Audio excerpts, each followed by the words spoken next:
obviously because of his speed, but who gave that to him? You know what I'm saying? The missile. That's a very unique nickname. You know, the Rocket. Rocket Ishmael, Raheem Ishmael. He was known as the Rocket. Went to Notre Dame. You know what I'm saying? He was known as a kick returner, punt returner. He played wide receiver. He played running back. You know, I love to get him on. See if I can get him on. We'll see what happens. Work behind the scenes with that, but you know, but having his younger brother is great, man. I remember this guy, and I remember his brother, Rocky Ishmael. But these guys from Jersey, man, that's a great thing. Jersey connection, and I'm looking forward to talking to him. Even though he, relocated to Pennsylvania, Wilkes-Barre, Pennsylvania with his brother, but at the same time they're from Jersey. That's where they were hailed from, New Jersey. So we're gonna get into that and all that good stuff. So he's coming on in a few minutes. Like I said, last week we had Baltimore and Houston. Baltimore won their matchup last week, 34-10. Had a slow start to the first half, but they was able to get the job done and take over the second half. Basically, they dominated like they're supposed to. Houston has nothing to hang their heads about. That coach D'Amico Ryans did a great job. C.J. Stroud played beyond his years as a rookie. He's definitely going to win Rookie of the Year. He deserves it.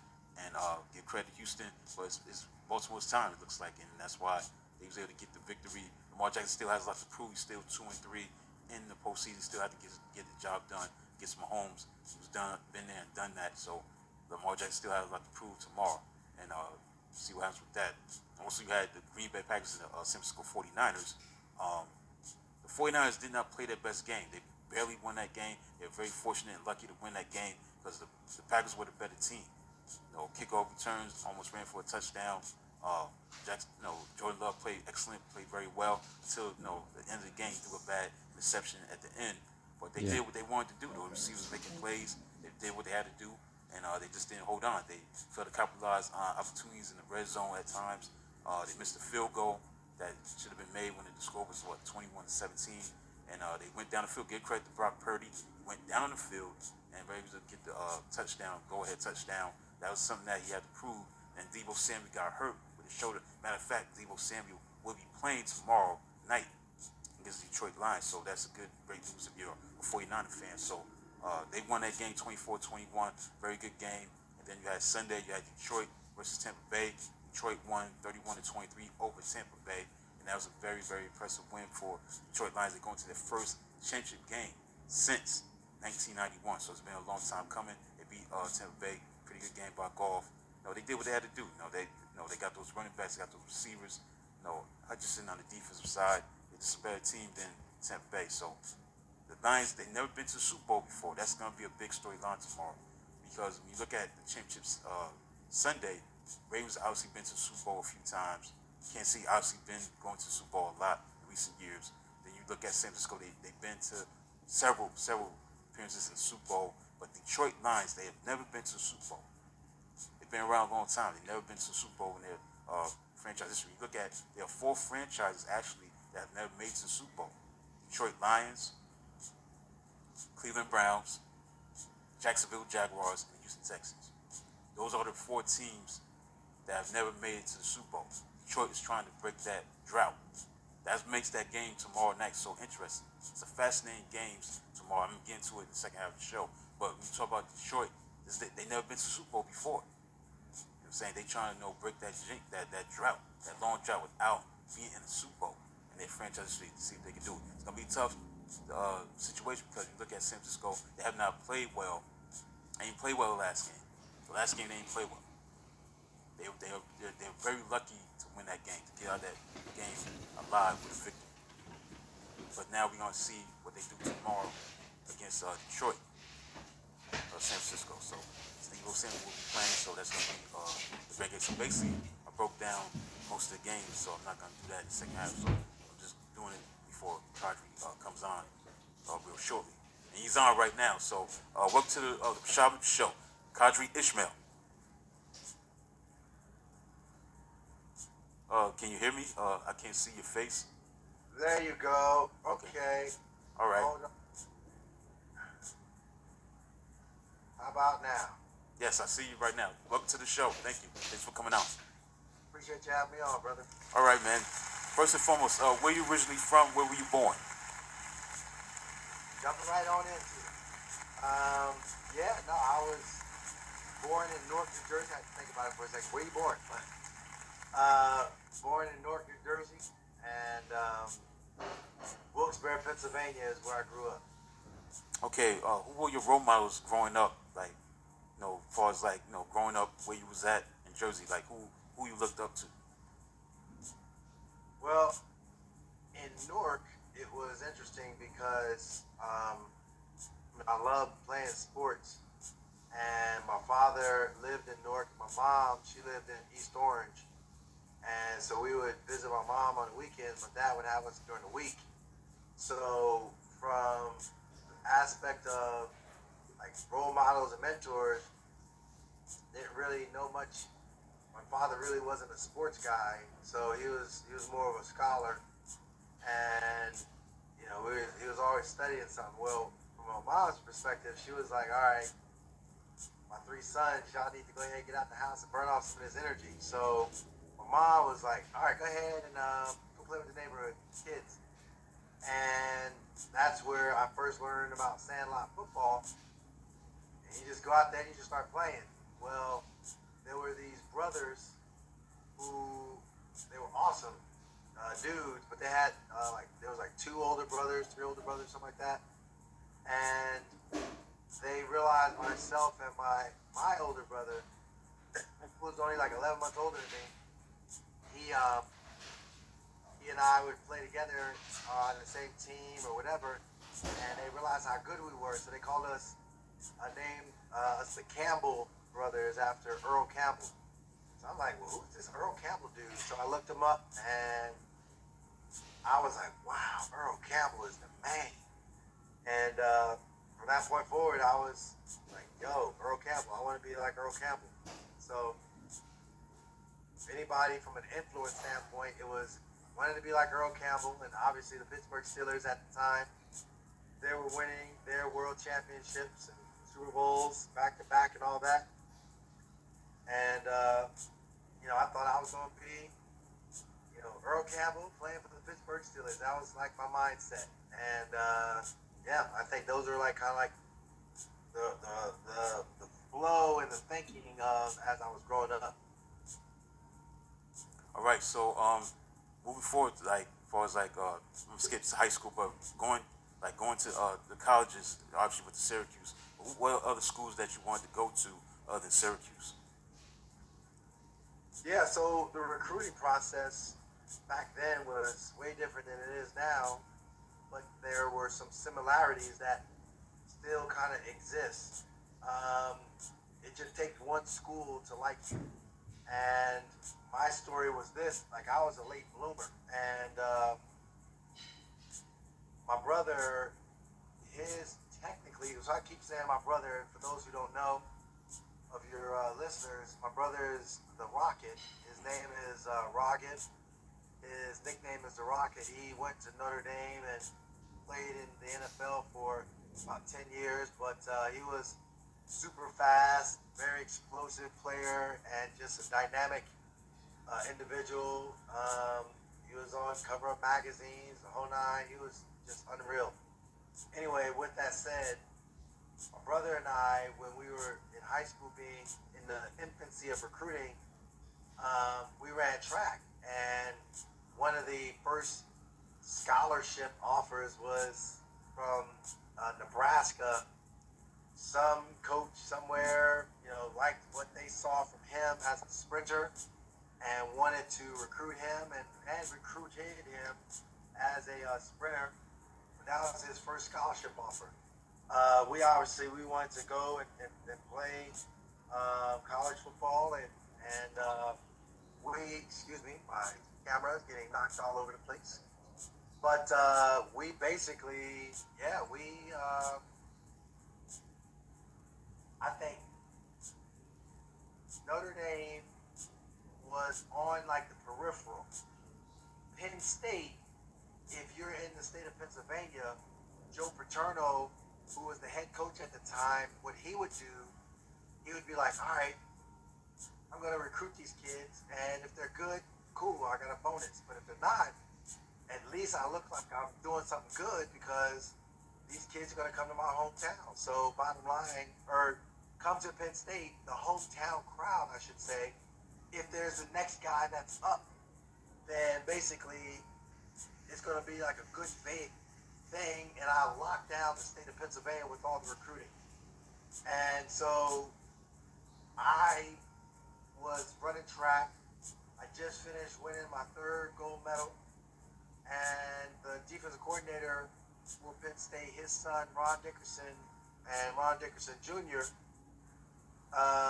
he just finished competing, and so he was like, "Hey, I didn't know you were that fast. I'm gonna tell Joe about you." And I was like, "Wow, okay, coach, yeah, that's great." So I don't know what happened from that point forward. All I know is the floodgates opened up. Every school on the East Coast that you can think of wanted to recruit me and my brother. So basically, I had my 5 official visits. I went to, obviously, Penn State. I took a visit down to Maryland. I took a visit to Tennessee. Um, took a visit to North Carolina State. And then, obviously, Syracuse. And, Syracuse was just the spot for me. I just knew, this is easy. This is where I want to go, play my college ball. And it was a great decision. It was the best decision for me. And off I went. Okay. So you started your first season was in '89. That was your first season. Freshman year, 1989. Okay. I just want to go some games if you have good memory of the games, possibly. But I remember you played against Pittsburgh at Pittsburgh, number 10 versus number 13. And for those who listen right now, Syracuse was really, really good when Mr. Ismail was with Syracuse. They were very, very good compared to what they are today. They were very respectable. You was number 10. Your team was number 10 in the country. And when you played Pittsburgh, and unfortunately you lost 30 to 23, do you have any recollections of that game against Syracuse? Syracuse and Pittsburgh? So I was a redshirt freshman. And again, unlike today where it seems as though guys are rushing to play and play right away, I was like, nah, I ain't trying to play right away. I'm trying to grow into my own and figure out this college game and all that. So I was a kickoff returner. And I just remember that particular game I had, over 135 yards worth of returns, maybe 142 yards, something like that. But we always had great field position. I was at the 30, 35s around there every single time. And yeah, I just remember just that particular day. They had a guy who technically was my class. Alex Van Pelt, I believe, was the quarterback. I'm pretty sure it was Alex. But that quarterback was slinging it everywhere. He was just like lighting us up. And we had a really good squad. But that day they got the better of us. I'm skip around. You played in your first bowl game against Georgia, the Peach Bowl. Talked about that experience as your team won 19-18. The Peach Bowl experience was interesting because that was my first time down in the ATL. And so, bruh, as a bowl recipient, you get cash to pay for your meals. And so, I don't know what they do now, but like with the NIL deals and all that, you get, obviously a significant amount depending upon what school you go to. But for Syracuse, if you had an opportunity to go to a bowl, you're going to get, meal money. So you maybe get 200-300, and for a couple of days, you rich as a college kid who maybe only had $10. Now all of a sudden you got 300-400, and so everybody wants to go shopping. Everybody wants to, get a present for their, family member or buy something for themselves. And you get bowl gear too. So you get, the sweatshirts, you get all, the bowl watches, all kind of, swag that, at the time it was just like you living large. Well, I went to this one, store in Atlanta. It was a department store. I don't even know what a department store is nowadays, but it was like a level up of like a Neiman Marcus for those who might not know what a department store was back then. So it was Neiman Marcus. Anyway, we go up in there. I'm like, man, I gotta go to the bathroom. Bruh, they had homeless people in the stalls in the bathroom, just straight chilling, living in the stall. I was like, wow, this is crazy. I never knew that. And then, of course, hanging with the fellas from Georgia, some of the receivers, it was mad cool. We all had this function together. And I was like, yo, let's hang. I was like, yeah, all right, bet, you know. Receivers from another school, we good. Like, yeah, this is fine by me. They took me over to Magic City.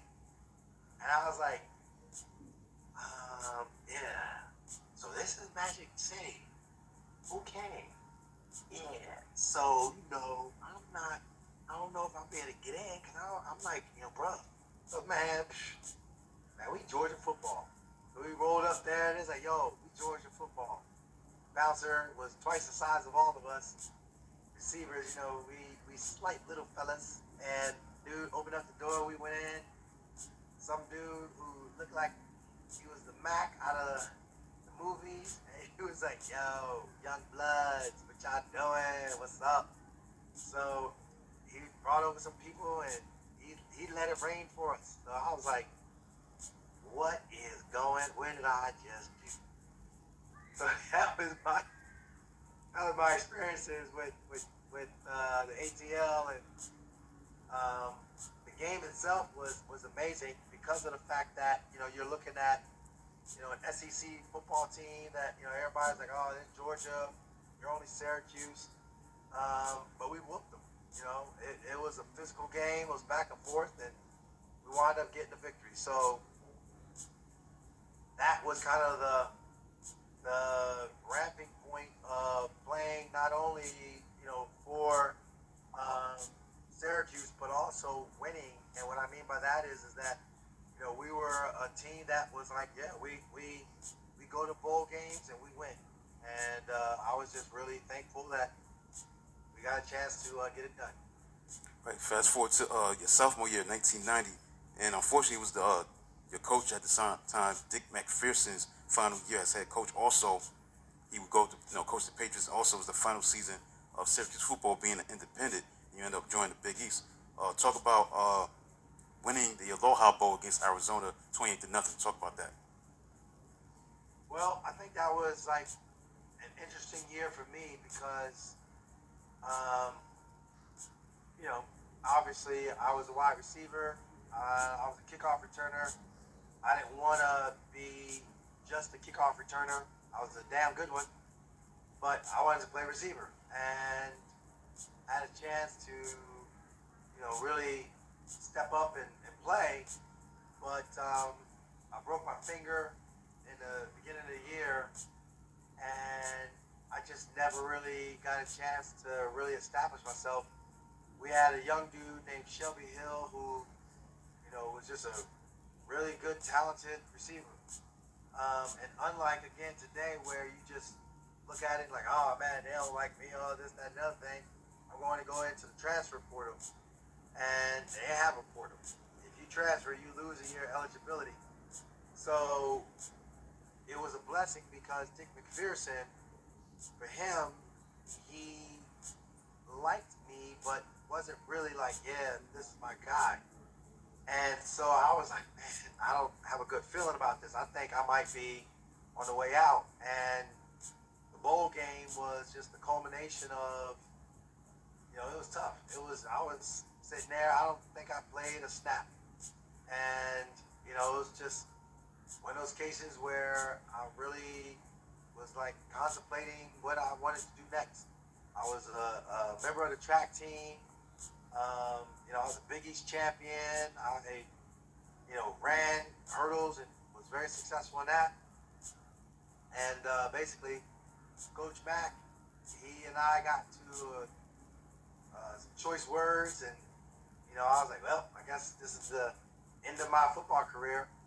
But sure enough, we go back to Syracuse after beating up on Arizona, and I kid you not, I don't even think he addressed the team. I don't think he addressed the football team. I think he just, he left and we found out somehow, some way. But that's where the turning point came in because Paul Pasqualoni was our linebackers coach who, he was just an old school, hardcore football coach who I was like, man, I don't know if this is going to be a good fit for me. But it turned out to be a huge blessing because he brought in his own staff and he kept some of the guys who wanted to stay while others went with Coach Matt. But I think that spring was the biggest, best thing that could have ever happened to me because Coach Goldman was my receiver coach, and Ivan Fears my receiver coach went up to New England with Coach Mack, and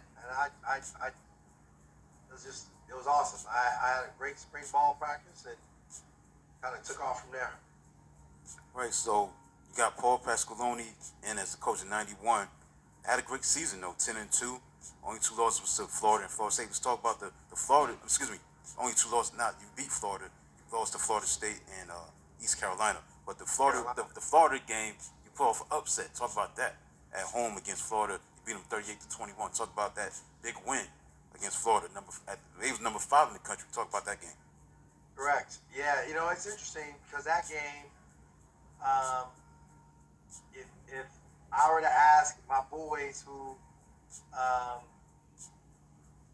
what pregame speech, we all get these coaches that give us these different pregame speeches and all that, and they're like, what, do you want to say to your team, whatever.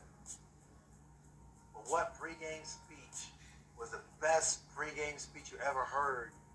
And any of my boys will say that Florida game pregame speech.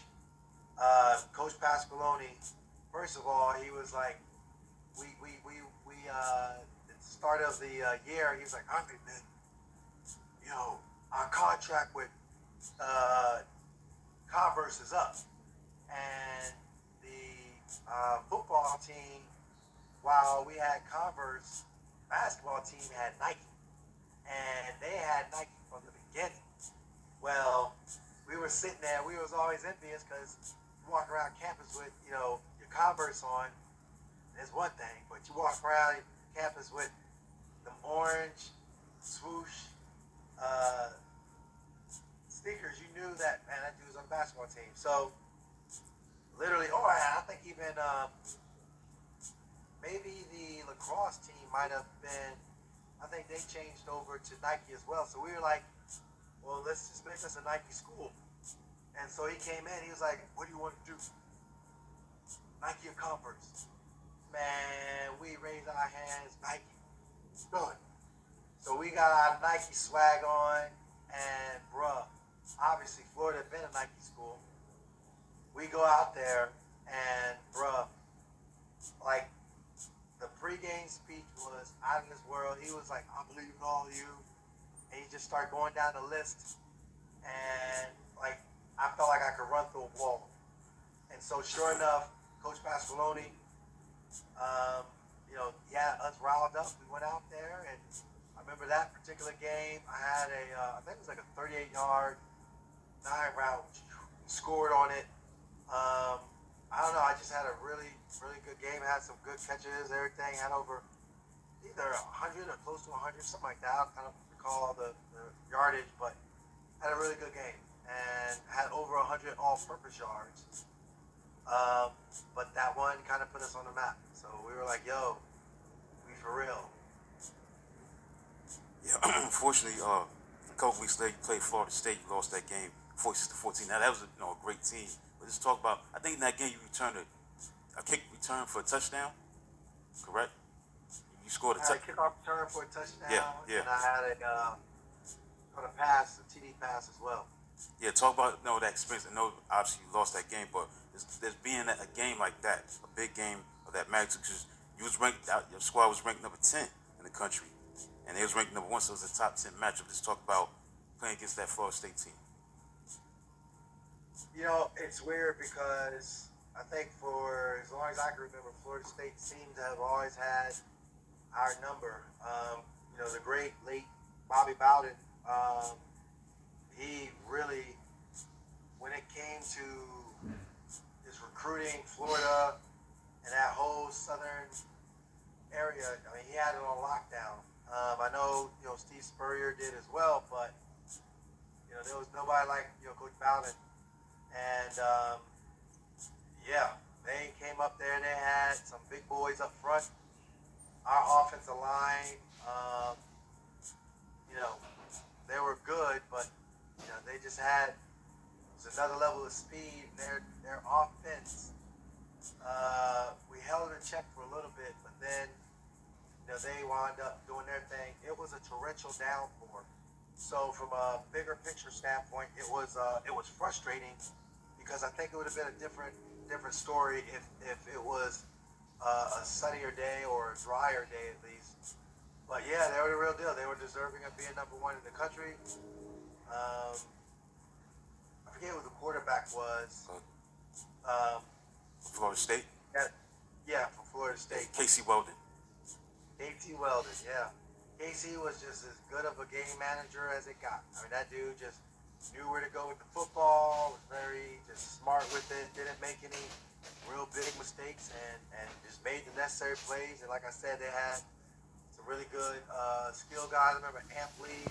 He was my teammate at the Vikings, but he was one of their running backs. And yeah, they had a great defensive back in Terrell Buckley. Just real solid team, real solid team. Okay, so fast forward to Ohio State. You beat Ohio State in the Hall of Fame Bowl. Very impressive win against them. A blue blood like Ohio State, 24-17 in the Hall of Fame Bowl. Talk about that experience. Hall of Fame Bowl, it was cool because, yeah, we played Ohio State. Again, if you notice, whether it been playing Georgia, playing Arizona, obviously now, playing Florida State, or I'm sorry, Ohio State, when it came to bowl games, Syracuse was just killing it. We were undefeated, and I think in my time we went to 5 bowls and won all 5 of them. But with that said, yeah, this was the second time we went to the Hall of Fame Bowl because the first time was my true freshman year when I redshirted. We played LSU in the bowl, and we wound up beating LSU. So we were beating SEC teams. We were, taking it to Big Ten as well, and Pac-12 at that time or Pac-10 or whatever they were, with obviously beating Arizona. And I just think that game, when you look back on it, Kurt Herbstreit was the quarterback for Ohio State. And at the time, I just didn't know, but with the power of YouTube, you get a chance to see some stuff that you just didn't think you would ever see again. And that game is on YouTube. Ohio State versus Syracuse. Kurt Herbstreit was like throwing passes in the dirt. He was overthrowing his receivers. Then you had like Joey Galloway on his team. He had Butler Benoit. He had like maybe 3 or 4 other guys that were like dudes that were going to go to the league, to the NFL. And I mean, we weren't slouches ourselves. Obviously, we beat them, and we had Connect to the hottest gospel online radio station. That was something in the background. I don't know. Yeah, sorry about that. Yeah, sorry about that. My apologies. No worries, no worries. But anyway, that being said, yeah, from an Ohio State standpoint, you could just see where our offense, we had what it took to just do what we needed to do to be successful. Whereas from their offense, their quarterback really struggled. We made the necessary big plays, and we wound up winning. So, yeah, that was a huge win. That was like a statement win to say, our season, was a success, but now we had the exclamation point of beating an Ohio State in the bowl game. All right, your last season, very successful season, 10-2. That's your final season. The games I want to talk about. You played Ohio State again. unfortunately lost 35-12. Talk about that. That was like the rematch, obviously, of the Hall of Fame game. Talk about what went wrong in that game against Ohio State. I just think that they had better quarterback play. I think they have my boy Robert Smith, who was a young freshman, and Robert was fast as fast could be, had long leg, big strider. I think their defense was way more sound and better. And unfortunately, I still got my elevated shoulder to look at it, but yeah, I dislocated my shoulder, or separated, I should say, not dislocated, but separated my shoulder. Had a grade 2 separation, and we just didn't get it done that day. They take my hat off to them. They played a really good game. Okay. The other game, the two games I want to talk about is the Miami game. They was number 1 in the country. He was number 8. Lost 16-10. Played them tough. Then against the Colorado next. But talk about the Miami game because obviously they're the defending champions that won a lot of games in a row. They were a dominant program at the time. But talk about falling short because you almost beat them. Because I remember Casey Greer made a tackle on one of the tight ends at the end. But talk about coming up short against Miami. Yeah, no, the Miami game, it was the talk. I mean, campus was buzzing. Everybody was like, yo, we're going to do this.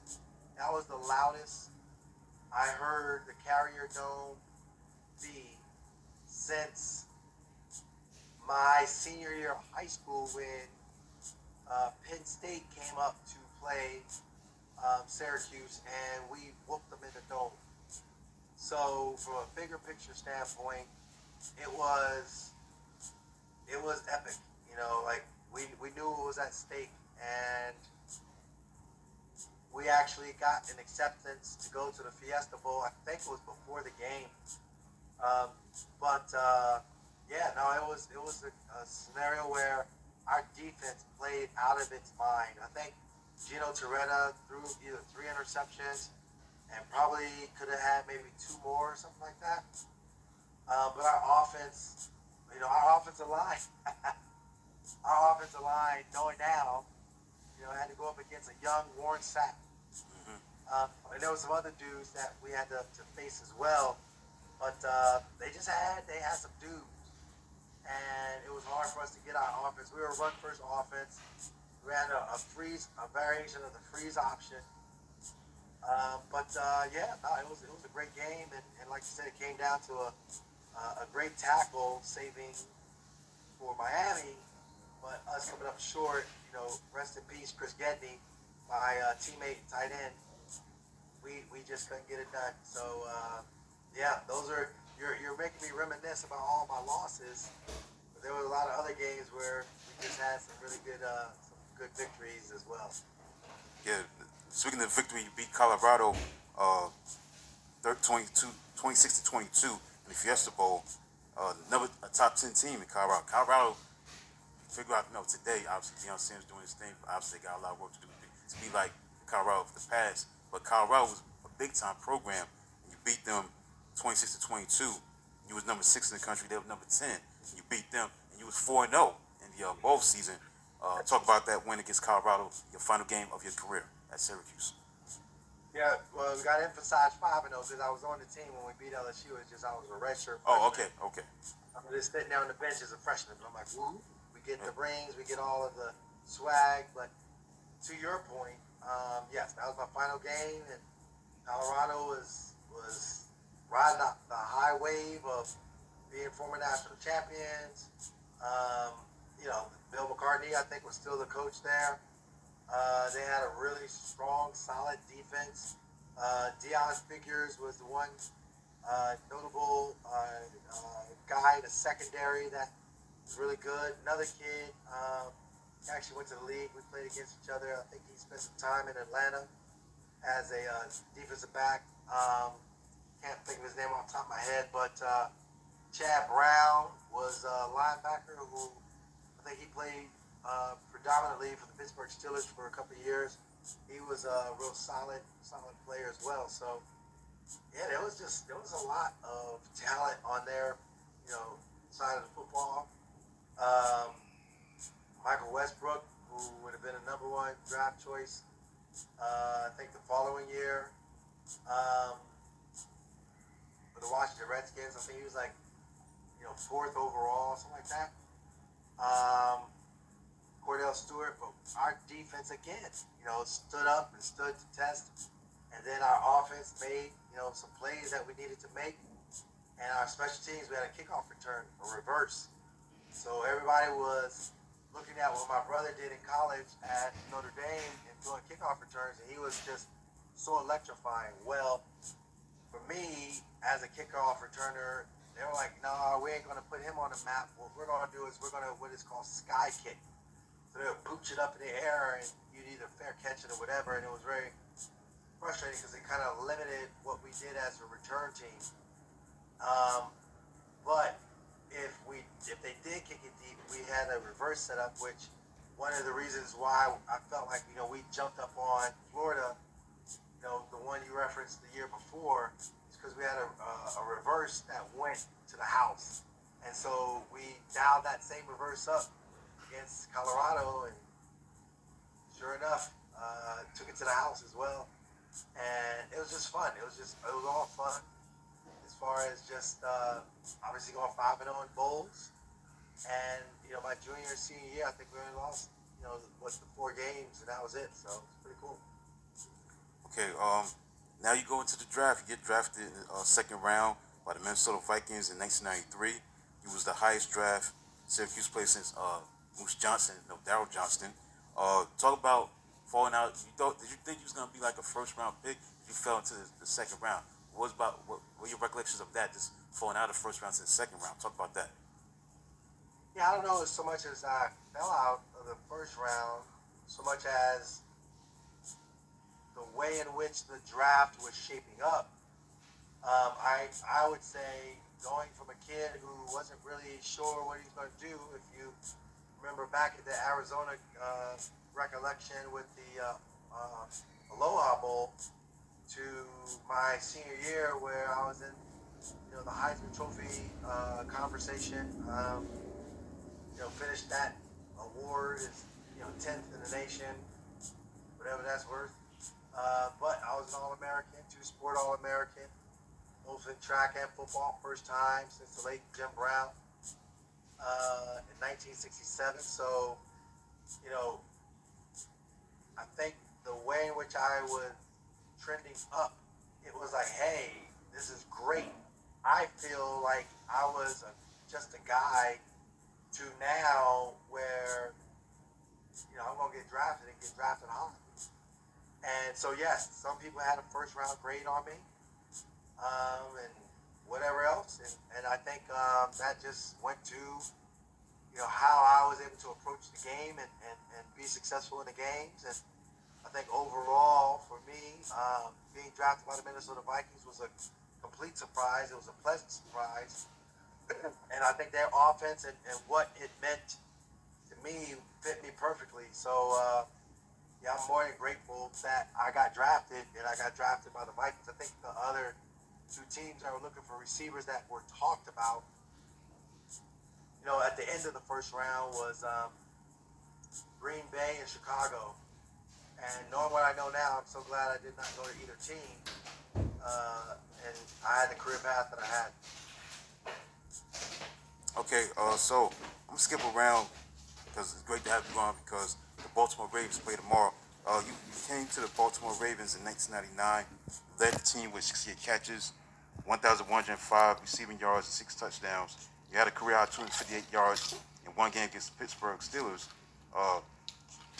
Obviously, you finished playing with the Saints. You played with Miami and Minnesota before you went to Baltimore. But talk about coming to Baltimore that year in '99. Talk about that experience, the first time you came there. Yeah, I think just the one thing that kind of stood out, from a Baltimore standpoint, I was in what I call my wilderness experience. And, after Minnesota, I really just struggled to figure out, some of the flow of free agency and trying to fit in. I was down in Miami for a year, went to New Orleans, and got a call from Brian Billick who Brian was our offensive coordinator at the Minnesota Vikings. He now is the head coach in Baltimore. I just think that game was a game where it was late December. It was like 50 degrees. It was perfect conditions, and our offense was struggling in the first half. We get chewed out, and the second half, I was like, if there was ever a time for me to step up and be that guy, it's now. And sure enough, I was thankful, I was fortunate to, step up and be that guy, and had a career day, and we wound up winning the game. Okay, so let's fast forward to the 2000 year. Obviously, that's the year you captured the Super Bowl. Obviously, there's a lot of stuff going on for us, like the offense having its struggles. But let's talk about that defense that year. And then first of all, we're gonna get into the playoffs. Get to the playoffs against Denver Broncos. You won that game 21-3. Talk about that first win in the playoffs against the Broncos. Yeah, so obviously we had this historic defense, best to ever do it. Even the Chicago Bears, 85 Bears, everybody want to say them, but I think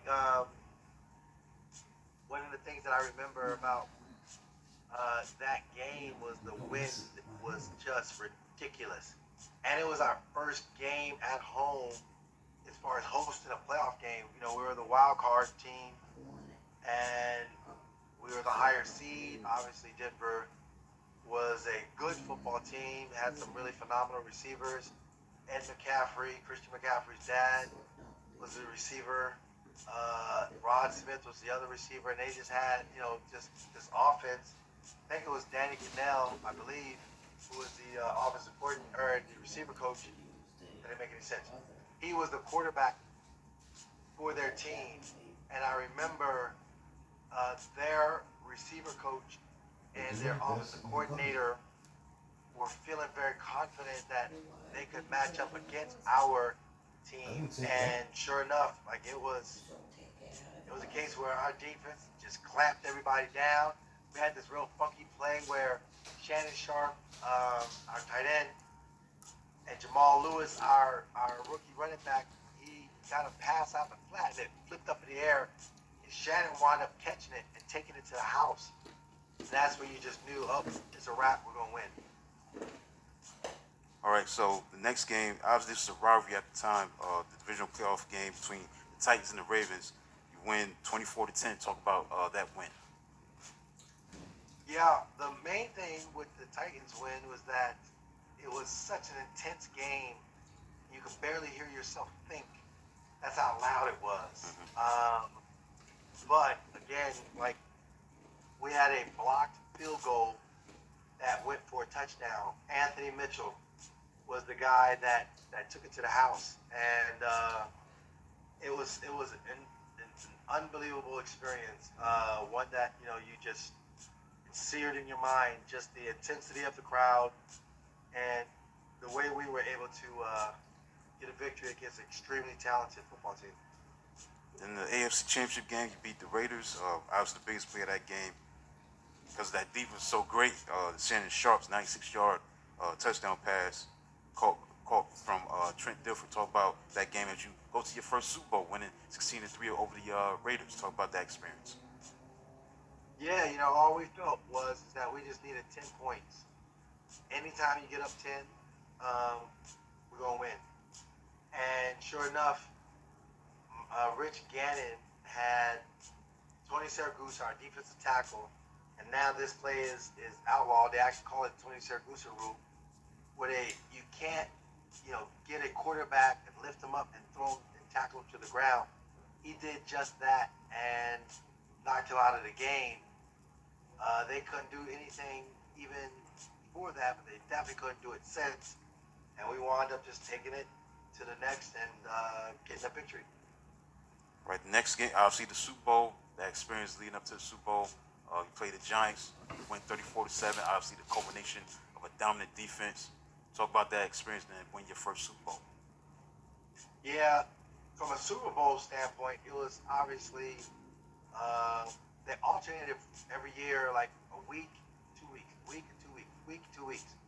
which I never understood. But we were the 2 week team, and us and the Giants, from a matchup standpoint, we just flat out were better than them.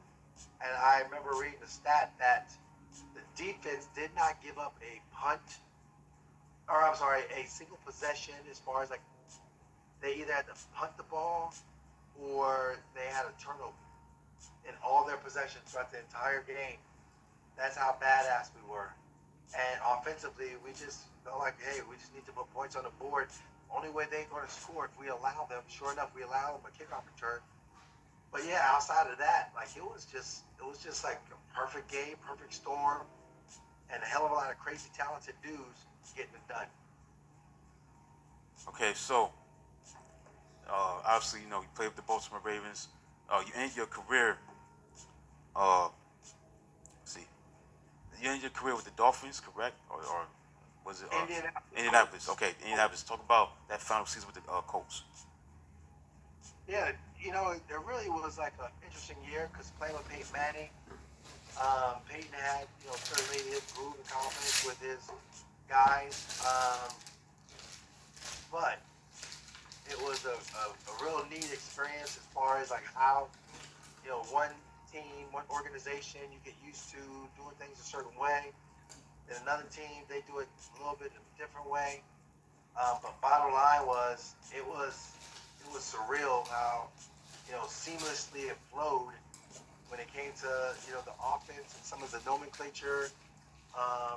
It worked itself out, and it was amazing to me just the way Peyton Manning had full control of the offense. Okay, so that was the end of your career. So you felt that at that time that it was time for you to go, or did you feel that you had more football to play because that was your final year? But talk about that experience. So from a bigger picture standpoint, again, I think that's a common theme I keep bringing up. I know for me, it's a situation where my career was always kind of like, an up and down, going through the wilderness kind of an event. But it was without its issues because I had C3, C4 neck fusion. And I think playing with a neck that was really just damaged, going back to my New Orleans Saints days, it was a blessing that I made it out of the game without any serious injuries, as far as like paralysis or something along those lines, when it comes to your back. And obviously, when I say back, I'm saying my neck. All right, let's fast forward to tomorrow, man. Your former team, the Baltimore Ravens, trying to get to the Super Bowl for the first time in 11 years. Talk about putting your analysis hat. What do you think Baltimore has to do to knock off the defending champions? The Kansas City Chiefs, they are a worthy champion. Obviously, beat Buffalo last week. Let's talk about what Baltimore has to do to win this championship and get to the Super Bowl. Biggest thing I think is, where's Travis Kelce? How's Isaiah Pacheco? And confuse as best you can Patrick Mahomes and get pressure on him. That's the blueprint. Offensively, keep Lamar Jackson upright. Let him do what he does absolutely the best. He's had more on his plate as far as some of the things that they ask him to do. He's done it in the most amazing of fashions. I think it's a no-brainer. I think this is an opportunity for the Ravens to really win and knock the defending champions off the block. All right, man. Thank you for your time, man. Thanks for coming on the show. Great stories, great information. Thanks for coming on the show.